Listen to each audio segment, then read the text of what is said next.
వచ్చే ఏం బీమార్ వచ్చే ఏమేమి చెప్పిరి ఎన్నెన్ని చెప్పిరి మీకు కావాల్సింది ఇదే కదా చెప్తా ఇక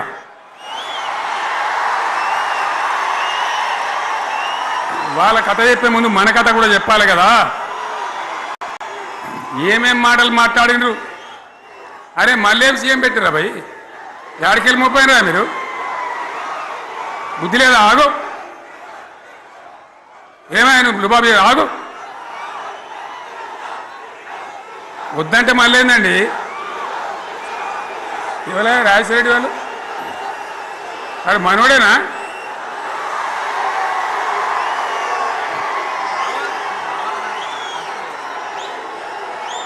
ఎన్నెన్ని మాటలు చెప్పిరి వరుస బట్టి గోల్మాల్ దింపుట్ల కాంగ్రెస్ను మించిన వాళ్ళు లేడు అబద్ధాలు చెప్పుట్ల కాంగ్రెస్ను మించిన వాళ్ళు లేడు ఎన్ని చెప్పిరి ఇక్కడ ఉన్నోళ్ళు జాలరని ఉన్న గాంధీలు లేని గాంధీలు డూప్లికేట్ గాంధీలు అంతా ఢిల్లీకి కూడా దిగిరి చప్పట్లు కొట్టి డాన్సులు చేసి స్టేజీల మీద ఒకటి చెప్పిండ్రా ఏమిత్తాడా కేసీఆర్ రైతు బంధు 10,000 ఇస్తాడు మేము 15 ఇస్తాం చెప్పిండ్రా లేదా చెప్పిండ్రా ఇచ్చుడు కాదు చెప్పిండ్రా 10,000కు 15,000 ఇస్తామని అన్నారా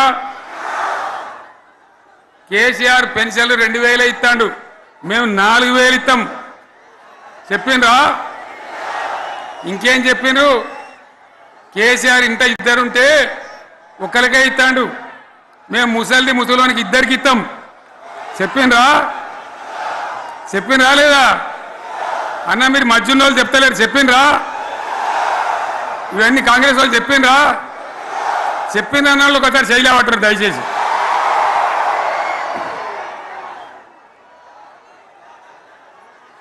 దివ్యాంగులకు కేసీఆర్ 4,000 ఇస్తాడు పెన్షను మేము 6,000 ఇస్తామని అన్నారా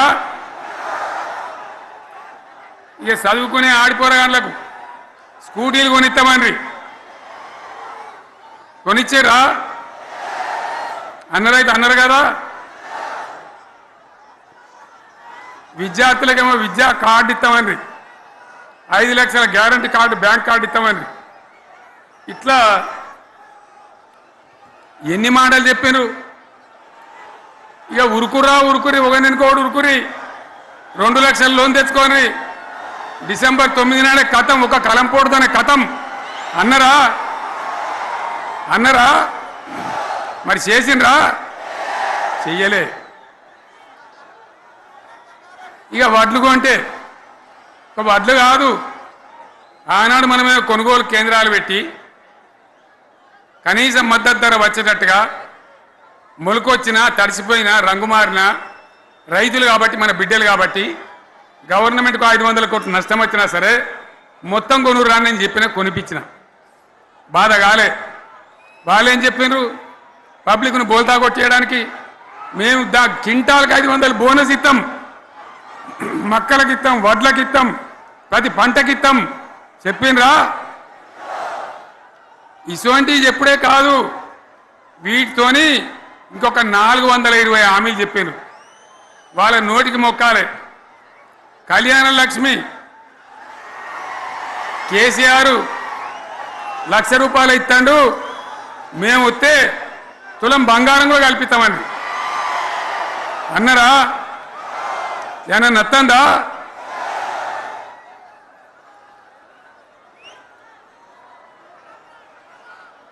ఇక హామీలు ఇచ్చుడు కాదు పెద్ద పెద్ద బుక్కులు వంచి ఊరూరికి వంచారు సిగ్గులేక ఊళ్ళ పంట తిరిగి బాండ్ పేపర్లు రాసిచ్చారు బాండ్ పేపర్లు ఇంటికి తిరిగిండ్రు చెప్పిండ్రా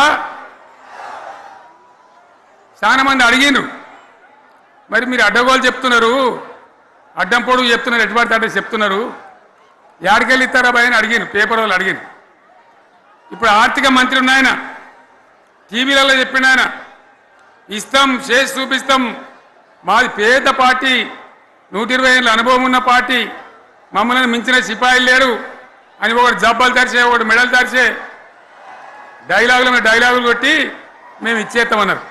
ఇచ్చిండ్రా? ఇయ్యలే. రుణమాఫీ చేయలే. మధ్యలో పార్లమెంట్ ఎలక్షన్ వచ్చినాయి. అప్పుడు నాకు కాలు ఇరిగింది. కుంటుకుంటున్నాం మెంటుకుంటున్నాం. మళ్ళీ నేను బయలుదేరిన. ఆ దెబ్బకి ఏం చేసిండ్రు? తెలంగాణలో ఎన్ని దేవుళ్ళు ఉన్నాయో అన్ని దేవుళ్ళ మీద ఒట్లు పెట్టుకున్నారు. పెట్టిండ్రా? బహిరంగ సభలలో ఆడిడ కూడా కాదు. ఇన్ని మాటలు చెప్పి ప్రజల్ని ఏమార్చింది. ఒక ఉచిత బస్ అని పెడితే అది జుట్లు పట్టుకొని కొట్టుకుంటానికి మనకత్తాను తప్ప ఏమనికి ఉపయోగపడ్డది లేదు. ఆ మహిళలు అంటారు మాకు ఎందుకు ఉచిత బస్ దరిద్రం, మాకు అవసరమే లేదు అంటాను.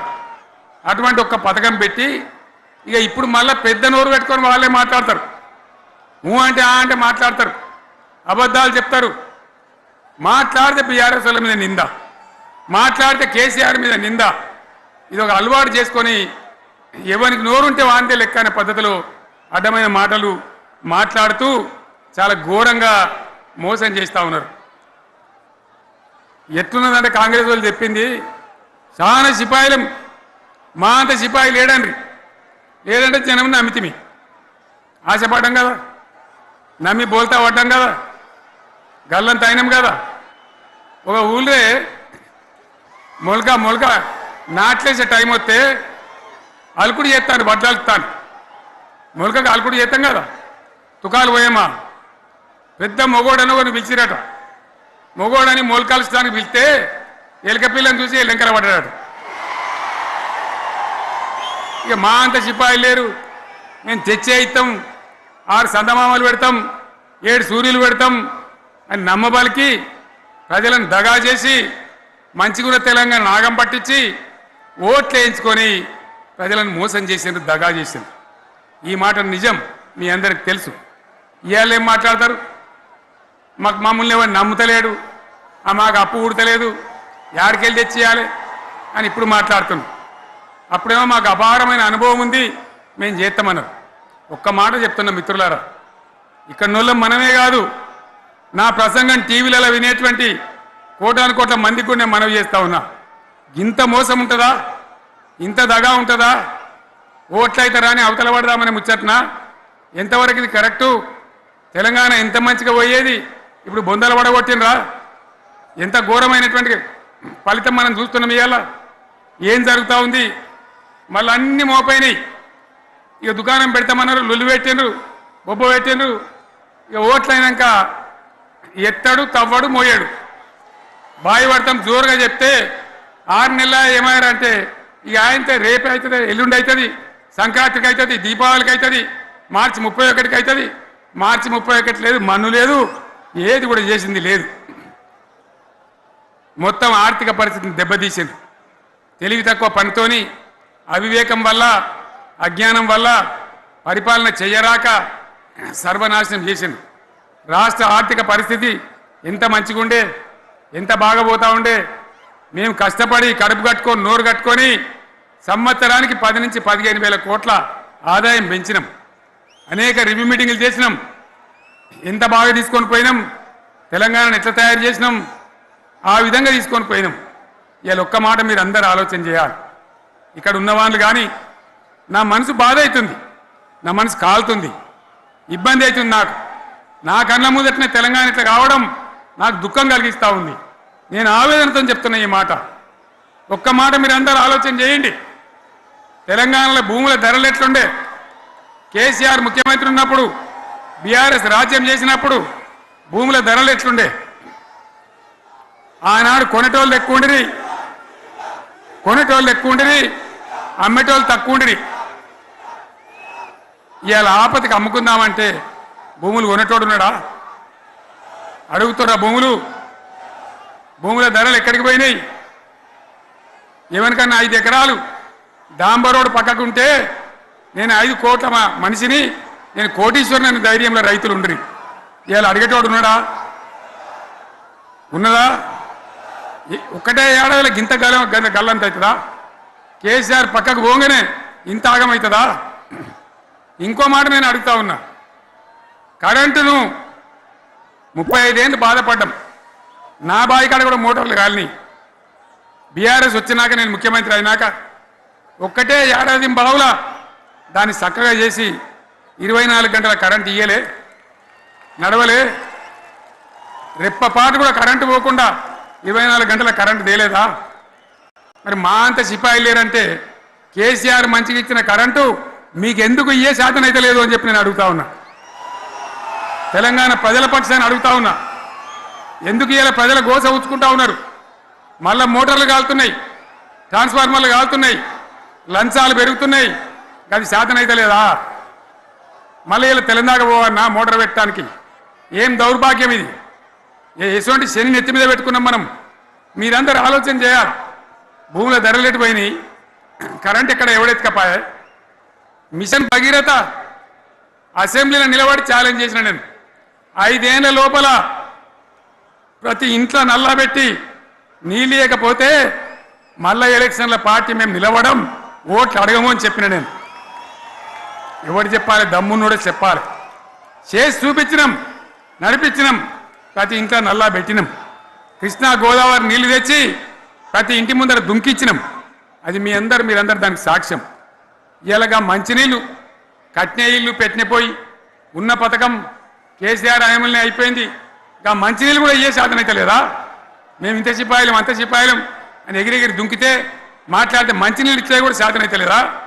మంచినీళ్ళు పోతాయి, కరెంటు పోతుంది, వడ్లు కొనే దిక్కు లేదు. వడ్లు కొంటాను రా, కళ్ళాల కాడ 15 రోజులు వడ్లు కొనే దిక్కు లేదు, అడిగే దిక్కు లేదు. సర్కారు కొనకపోతే దిక్కుమాలని దేవుడా అని ప్రైవేట్ మిల్లర్లకు అమ్ముకుంటున్నాం. మళ్ళీ అక్కడ దళారీలు, అక్కడ దోపిడీ, మళ్ళీ రైతాంగం దోపిడీకి గురవుతున్నది. మళ్ళీ 2014 కంటే ముందటి పరిస్థితులు వస్తూ ఉన్నాయి. ఆ విధంగా ఎందుకు జరుగుతూ ఉంది? ఇది ఎవరి అసమర్థత? కాంగ్రెస్ ప్రభుత్వం యొక్క అసమర్థత కాదా? ఈ కాంగ్రెస్ కాటేయడం కాదా? నేను ఒక్కటే మాట మిమ్మల్ని కోరుతా ఉన్నా, ప్రజలకు నేను అడుగుతా ఉన్నా. పేదలు గుడిసెలు వేసుకుంటారు, ప్రభుత్వ జాగాలలో పాపం తెలిసి తెలియక కొన్ని వేసుకుంటారు. బీఆర్ఎస్ గవర్నమెంట్లో హైదరాబాద్తో సహా, వరంగల్తో సహా అనేక పట్టణాలలో, అనేక ప్రాంతాలలో రాష్ట్ర వ్యాప్తంగా లక్షలాది మందికి మేము పట్టాలు ఇచ్చినాం. బుల్డోజర్లు పెట్టి, జేసీబీలు పెట్టి మేము చెరువులలో పూడికెళ్ళి తీస్తే వీళ్ళేమో హైడ్రా అని మన బొందా అని పెట్టి పేదల ఇండ్లు కూడా కొడతా ఉన్నారు. ఆనాడు చెరువు పూడికెళ్ళి తీసిన బుల్డోజర్లు ఇలా పేదల ఇండ్లు కూడా కొడతా ఉన్నాయి.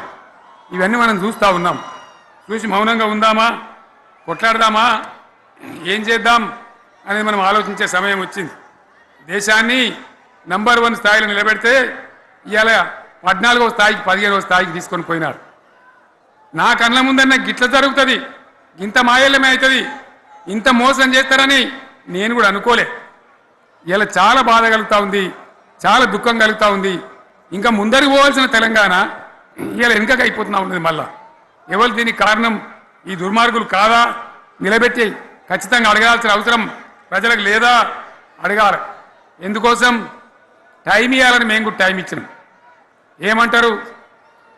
మీకేసినట్టు మాకేసిన ఓట్లు, మాకు ఏడాదిన టైం ఇయ్యరా, ఏడాదిన అర్థమైన టైం ఇయ్యరా, మీకు కన్నేరురా అని అంటారు. కాబట్టి నేను నోరు తెరవలే, బయటికి రాలే. కృష్ణా జలాల మీద గడబడి జరిగితే ఒక్కసారి అక్కడ నాయకులు తీరకపోతే నల్లగొండలో పోయి ఒక గర్జన చేసి వచ్చినా కానీ నేను ఎక్కడ బయటికి రాలే, మాట్లాడలే. కానీ ఏడాది అర్థం అయిపోయింది, ఇంకేం పాడైంది? పువ్వు పుట్టంగానే పరిమళిస్తుంది అన్నట్టు ప్రభుత్వం కథ తెలియదా? ఇంకేమన్నా వీళ్ళకి టైం ఎక్కడిది? వీళ్ళు ఏం చేస్తారు? చివరి 6 నెలలు అయితే ఎలక్షన్ అయినాయి. వీనికి ఉన్న టైమే 2.5 ఏళ్ళు. ఈ 2.5 ఏళ్ళలో వీళ్ళు చేస్తారు, మనం బతికి ముందర పడతామా? అందుకోసం ప్రజానీకం, మేధావులు, తెలంగాణ ప్రజలు దయచేసి అందరూ ఆలోచన చేయాలి. ప్రతి వాళ్ళు కూడా ఆలోచన చేసి దీనికి పరిష్కారం ఏందో కనుక్కోవాలి. మేధావితో పనిచేయాలి, ఆవేశంతో కాదు. ఆవేశంతో మనం నినాదాలు ఇస్తే కాదు, ముళ్ళును ముళ్ళుతోనే తీయాల. యాడ ఓడగొట్టుకున్నామో గాన్నే వెతకాలి, ఎక్కడ జారిపోయిందో ఆన్నే మళ్ళీ దొరకబట్టాలి. ఆ నైపుణ్యం, ఆ స్థాయి ఇవాళ రావాలి. మళ్ళీ ఇప్పుడు ఏం చేస్తారు? మాట్లాడితే బీఆర్ఎస్ మీద బదనం, ఇక వశమైతే లేదు రాని భూములు అమ్మకానికి పెడతామంటారు. అమ్మచ్చు, అత్యవసరమైతే కొన్ని అమ్మచ్చు. ప్రజలకు అవసరం లేని ఉంటే, విలువ వచ్చేది ఉంటే, ప్రజల పనుల కోసం కొన్ని అమ్మచ్చు. కానీ ఏదమ్మాలి ఏదమ్మద్దని విచక్షణ ఉండాలి కదా. యూనివర్సిటీలు అమ్ముతారా? ఇవాళ హైదరాబాద్ యూనివర్సిటీ అమ్ముతున్నారు, రేపు ఉస్మాన్ యూనివర్సిటీ అమ్ముతారు విలువైన భూములనే అని. ఇట్లా కథం పట్టుకుంటూ పోతే ఏమైనా మిగులుతుందా? కాబట్టి ఇది పద్ధత, ప్రభుత్వం నడిపించే విధానమా, వీళ్ళు ఏ విధంగా గోల్మాలు దింపుతున్నారో దయచేసి ఆలోచించాలని చెప్పి నేను మీ అందరిని కూడా కోరుతా ఉన్నా. ఒక్కొక్క ట్రిప్పు నేను యాదగిరి గుట్టకు పోతే అలా ఎకరానికి 10 లక్షల వాల్యూ పెరుగుతుండే. మరి ఇవాళ ఏమవుతా ఉంది, ఇవాళ ఏం జరుగుతూ ఉంది, మీరందరూ కూడా ఆలోచన చేయాలని కోరుతా ఉన్నా. ఇవాళ రాజ్యం నడపచేతగాక ఎల్లెంకల పడి రాష్ట్రాన్ని ఆర్థికంగా దివాలు తీసి పిచ్చి పనులన్నీ చేసి ఇవాళ అడ్డం పొడుగు మాట్లాడుతూ ఉన్నారు. అన్ని రంగాలలో ఫెయిల్ అయిపోయింది. ఏ ఒక్క ఈ హుస్నాబాద్లో ఇప్పుడు నేను రాగా చూసుకుంటూ వచ్చిన, ఆనాడు కష్టపడి ఈ హరీష్ రావు ఇరిగేషన్ మంత్రిగా ఉన్నప్పుడు ఇలా గౌరెల్లి ప్రాజెక్టు కట్టినాం. 90% పూర్తయింది. గౌరెల్లి ఇరిగేషన్ ప్రాజెక్టు ప్రజలకు సంజాయించి భూములు తీసుకొని ఆనాడు తిరిగి 90% పూర్తి చేసినాం. ఏడాది అర్థమైతే తట్టడి మన్ను తీస్తాను రా. పాలమూరు పథకం 80% కంప్లీట్ అయింది. ఎందుకు దాన్ని పెండింగ్లో పెడుతున్నారు? ఎందుకు దాన్ని పూర్తి చేస్తలేరు? ఈ విధంగా చిన్న మాట, చాలా చిన్న మాట. కేసీఆర్ కిట్టు పెట్టినాం, లక్షాధికారుల కోసం పెట్టినాం, కోటీశ్వర్ల కోసం పెట్టినాం. ఎవరి కోసం పెట్టినాం కేసీఆర్ కిట్టు? పేద ప్రజల కోసం, గ్రామీణ ప్రాంతాల్లో ఉండేటువంటి పేద ప్రజల కోసం పెట్టినాం. ఆడపిల్లంటే 13,000 ఇచ్చినాం, మగపిల్లగానికైతే 12,000 రూపాయలు ఇచ్చినాం. ఆ వాహనాలు పెట్టి, అమ్మఒడి వాహనాలు పెట్టి వాళ్ళని తీసుకెళ్ళి ప్రసవాలు చేయించి వాళ్ళకి మందులు ఇచ్చి ఫ్రీగా ఉచితంగా చేసి బ్రహ్మాండంగా ప్రసవం చేయించి మళ్ళీ ఇంటికాడ దించినాం. గది బంద్ చేస్తారా ఎవరన్నా? ఎందుకు బంద్ చేయాలి? ముఖ్యమంత్రులుగా పనిచేసే వాళ్ళకు గాంభీర్యం ఉండాలి, ధైర్యం ఉండాలి. రాజశేఖర రెడ్డి అనే ముఖ్యమంత్రి ఉండే, నేను చెప్తా ఉన్నా మీ ముందు ఇయ్యాల. ఆయన ఆరోగ్యశ్రీ అని ఒక పథకం తెచ్చిండు. నేను ముఖ్యమంత్రి అయిన తర్వాత అడిగిన, హెల్త్ డిపార్ట్మెంట్ని పిలిచి అడిగిన, ఇది ఏం పథకమయ్యా బాగుందా అంటే, సార్ మంచిగుంది, ప్రజలకు లాభం అవుతుందని చెప్పింది. నేను చెప్పిన ఆ పథకాన్ని అట్లే పెట్టండి, ఆ పథకాన్ని మార్చకండి, ఆ పథకం అట్లే ఉండాలని చెప్పిన. అక్కడ చెప్పడం కాదు, నేను అసెంబ్లీలో చెప్పిన, ఇది మా స్కీమ్ కాదు, కాంగ్రెస్ గవర్నమెంట్ ప్రారంభించింది, దాని పేరు కూడా మేము మారుస్తలేం, కానీ కొనసాగించాలని చెప్పినాం, కొనసాగించినాం. అది మీ అందరికి తెలుసు. ఇలా వీళ్ళు కేసీఆర్ ఆనవాళ్ళు లేకుండా చేస్తాం, కేసీఆర్ ముచ్చట లేకుండా చేస్తారా? ఇవాళ మనం కూడా సభ పెట్టుకుంటే ఎన్ని అడ్డంకులు దానికి. ప్రైవేట్ స్కూళ్ళు బస్సులు ఇస్తే వాళ్ళకు నోటీసులు ఇవ్వడం, అడుగడుగున ఆర్టీఏ అధికారులను పెట్టి, పోలీసులను పెట్టి ట్రాఫిక్లు జామ్ చేయడం. ఇప్పుడు కూడా సభకు రావాల్సిన వాళ్ళు 1,50,000 మంది బయటనే ఆగిపోయింది. ఇటు హనుమకొండ దిక్కు, అటు హుజరాబాద్ దిక్కు, ఇటు సిద్దిపేట దిక్కు 3 రోడ్ల మీద కూడా జాములున్నాయి. నేను అడిగిన నాయకులు ఏంది అంటే, ఇబ్బంది అవుతుంది సార్, రానిత్తలేరు, మధ్యలో ఇబ్బందులు కలిగిస్తున్నారు, కొన్ని లారీలు తెచ్చి అడ్డం పెట్టాను పనికిమాలని అని చెప్పి జామ్ అయిపోయి అక్కడనే ఆగిపోయింది.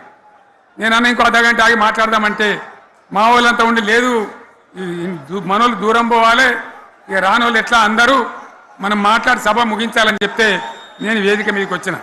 ఇన్ని అడ్డంకులు, ఇంత కడుపు ఆపుతారా? బీఆర్ఎస్ సభలను ఆపుతారా? ఈ ప్రభంజనాన్ని ఎవడాపుతాడు? ఆగబడితే ఆగుతుందా? నేను ఒక్క మాట పోలీసు మిత్రులకు మనవి చేస్తా ఉన్నా. ప్రజాస్వామ్యంలో ప్రజలకు అడిగే హక్కు ఉంటుంది, తప్పకుండా అడుగుతారు ప్రజలు. ఈ అడిగే హక్కును సోషల్ మీడియాలో బీఆర్ఎస్కు సోషల్ మీడియా వారియర్స్ ఉన్నారు, వాళ్ళు బ్రహ్మాండంగా పనిచేస్తున్నారు, ఖచ్చితంగా అడుగుతున్నారు ప్రజల తరఫున. ఇంత అన్యాయం జరుగుతుంటే చూడలేక సోషల్ మీడియాలో పనిచేసే తెలంగాణ బిడ్డలు ఇది ఏమన్యాయమే ఎట్లా అని చెప్పి ప్రభుత్వాన్ని ప్రశ్నిస్తూ ఉన్నారు, ప్రజలకు మద్దతుగా నిలబడతా ఉన్నారు. వాళ్ళ మీద కేసులు, వాళ్ళని పట్టుకపోవడు. పోలీస్ సోదరులను నేను అడుగుతా ఉన్నా, మీరెందుకు దునుకులాడుతుండ్రే? మీకేమక్కడ వచ్చింది? మీకు ఒక్కటి చెప్తున్నా నేను, గ్యారంటీగా పోలీసు మిత్రులారా, ఇవాళ పోయి రాత్రి మీ డైరీలలో రాసుకోండి, మీ డైరీలలో రాసి పెట్టుకోండి. 100కు 100% ఇలా తెలంగాణ చెలరేగిన పరిస్థితికి మళ్ళా వచ్చేది బీఆర్ఎస్ గవర్నమెంటే. అది ఎవరు కూడా ఆపలేడు. అది ఎవరి తరం కాదు, ఎవరి వశం కాదు. మీకు తెలియదా? మీరు పోలీసు ఉద్యోగాలు చేస్తున్నారు, మీరు చదువుకోలేదా? మీకు కూడా విజ్ఞానం ఉంది కదా? వీళ్ళు దొంగ వాగ్దానాలు చేయలేదా? ప్రజలను మోసం చేయలేదా? ప్రజాస్వామ్యంలో ప్రజలకు అడిగే హక్కు లేదా? మీరెందుకు కేసులు పెడుతున్నారు? నాకు అర్థం కాదు. మీరెందుకు దునుకులాడుతున్నారు? మీరెందుకు బలైతారు? రేపు మీకు రాజకీయాలు ఎందుకు? మీ డ్యూటీ మీరు చేయండి. మేము బీఆర్ఎస్ ఎప్పుడు శాసనాన్ని ఉల్లంఘించం, చట్టాలను ఉల్లంఘించం. అయినా నేను ఒక్క మాట మళ్ళీ చెప్తా ఉన్నా, మీకు ఆల్రెడీ చెప్తా ఉన్నారు పార్టీ నుంచి, ఎక్కడ ఎవరిని మీ మీద అన్యాయం కేసులు పెట్టినా మన టీఆర్ఎస్ లీగల్ సెల్ వీరులు ఉన్నారు, మీరు భయపడే అవసరం లేదు. న్యాయస్థానాలని అక్కడ పోరాటం చేద్దాం. మీకు అండగా కేసీఆర్ ఉంటాడు, బీఆర్ఎస్ ఉంటుంది, అందరం ఉంటాం. ఇక ఈడికెళ్ళి నేను కూడా ఊకోను, నేను బయలుదేరతా. యాందాకైనా మంచిదే. ఎవరెవరి సంగతి ఏందో, ఎవరైనా లెక్కేందో అన్ని కూడా లెక్కలు తీద్దామని మనవి చేస్తా ఉన్నా. ఈ రకంగా మనం ముందుకు పోవాలి. ఒక్క మాటలనే ఉన్నదా?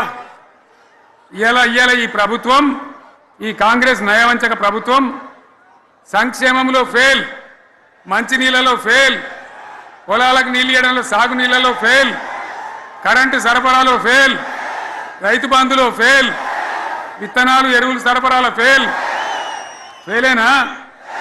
ధాన్యం కొనుగోళ్లలో ఫెయిల్, పల్లెలు పట్టణాల అభివృద్ధిలో ఫెయిల్, భూముల ధరలు పెంచడంలో ఫెయిల్. మరి దేంట్లో పాస్ అయిండు? ఎటుపడితే అటు ఒర్రుడు, దేవుళ్ళ మీద ఒట్లు పెట్టుడు, అబద్ధ వాగ్దానాలు చేసుడు.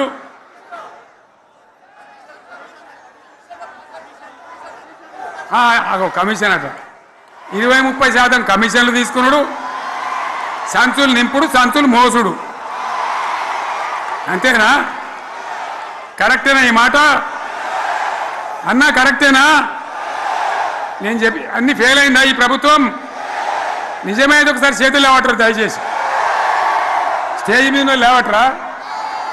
ఫెయిల్ అయినా?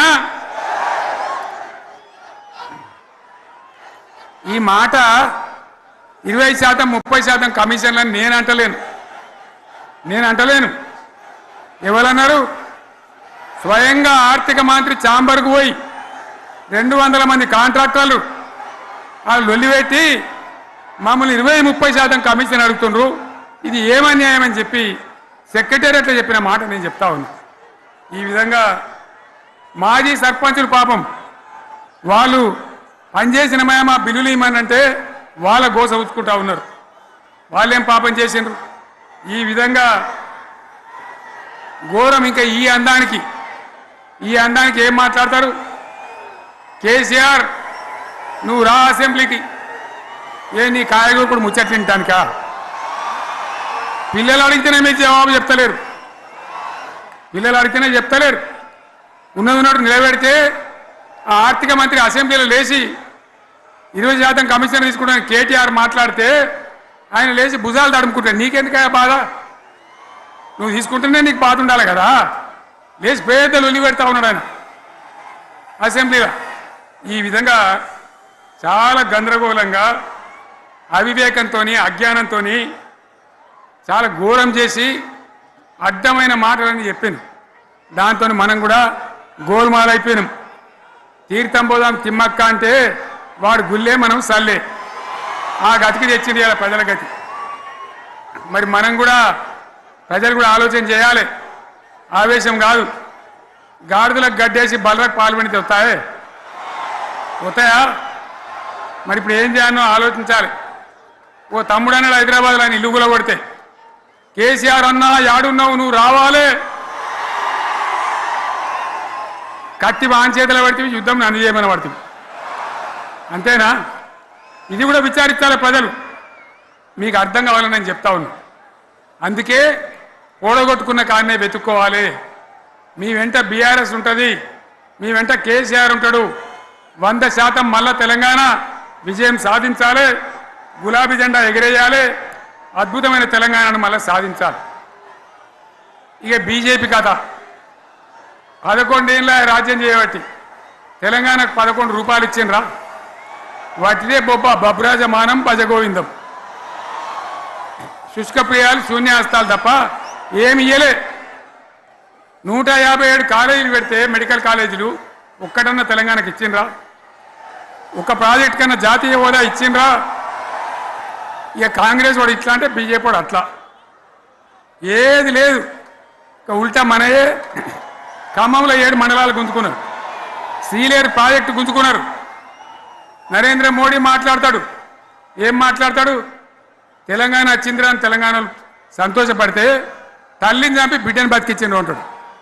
ఎన్నోసార్లు అంటాడు, ఒక్కసారి కాదు. ఈ విధంగా అది కూడా మనం వెనకొచ్చేది కాదు. ఈ సందర్భంలో ఒక మాట బీజేపీ అంటే నాకు జ్ఞాపకం వచ్చింది.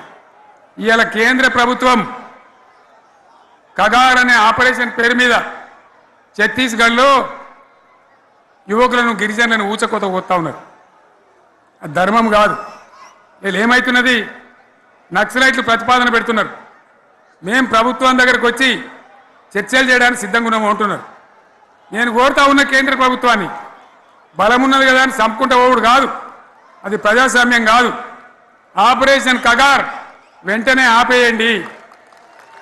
వాళ్ళని పిలిచి, ఆ నక్సలైట్లను పిలిచి డెమోక్రటిక్ స్పేస్ ఇచ్చి చర్చలు జరపండి. వాళ్ళు ఏం మాట్లాడతారో చూడండి. అది కూడా నల్లనా తెల్లనా దేశం ముందరికి రాని. కానీ అట్లా కాదు, మొత్తం ఏరి పారెత్తాం, కోసి పారెత్తాం, నరికి పారెత్తాం అంటే మిలిటరీ ఉన్నది మీ దగ్గర కొడతారు. కానీ ప్రజాస్వామ్యం అనిపించుకోదు. ఈ మాట ఢిల్లీకి ఉత్తరం పంపిద్దామా? పంపిద్దామా? మీరందరూ సపోర్ట్లు కొడితే తీర్మానంగా భావించి దాన్ని కేంద్రానికి పంపిద్దాం.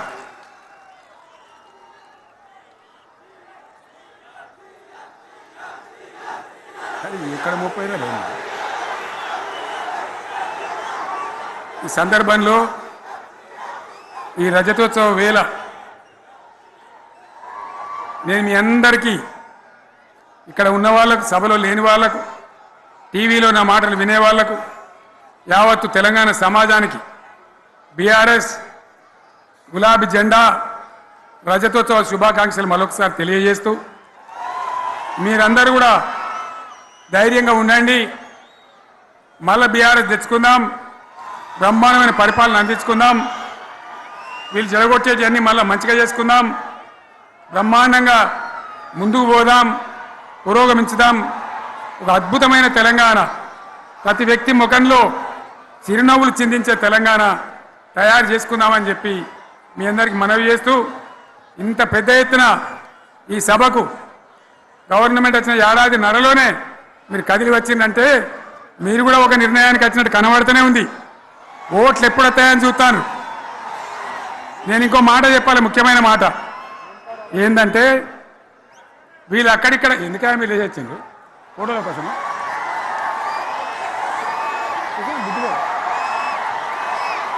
ఒక మాట చెప్పాలి, ఏంటి? ప్రభాకర్ రెడ్డి అని మా ఎమ్మెల్యే ఉన్నాడు, దుబ్బాక ఎమ్మెల్యే. ఆయనతో ఎవరో హైదరాబాద్లో మాట్లాడితే, అన్న ఇంకా 3 ఏళ్ళు భరించాను ఈ గవర్నమెంటు అని మాట్లాడింది. ఆయన మాట చెప్పిండు విలేకరులు. అలా చూసారా మా గవర్నమెంట్ పడగొడతారట. మేమెందుకు పడగొడతాం రా భయ్? మాకేమైనా కాల్చేరు గులగుల పెట్టినాయా?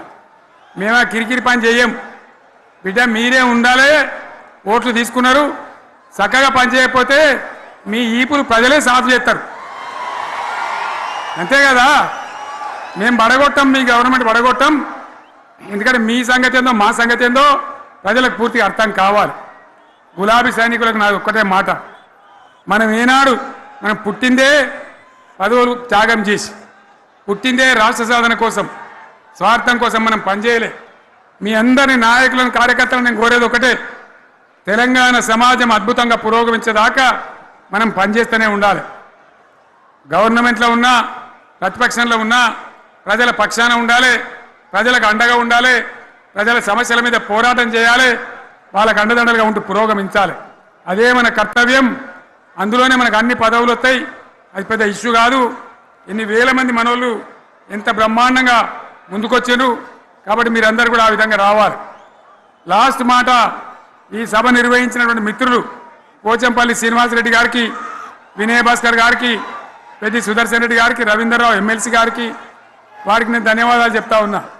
ఇక్కడ భూములు ఇచ్చి బ్రహ్మాండంగా ఆదరించిన ఈ ఎల్కతుర్తి చుట్టుపక్కల గ్రామాల ప్రజలకు కూడా, రైతులకు కూడా నేను ధన్యవాదాలు తెలియజేస్తా ఉన్నా. ఈ రజతోత్సవ శుభాకాంక్షలు మీ అందరికీ మరొకసారి తెలియజేస్తూ నేను మీరు సెలవు తీసుకుంటా ఉన్నా. జై తెలంగాణ, జై తెలంగాణ, జై తెలంగాణ. ధన్యవాదాలు. ఇక ఇప్పుడు లొలిపెట్టరా పై, బాగా లొలిపెట్టారు.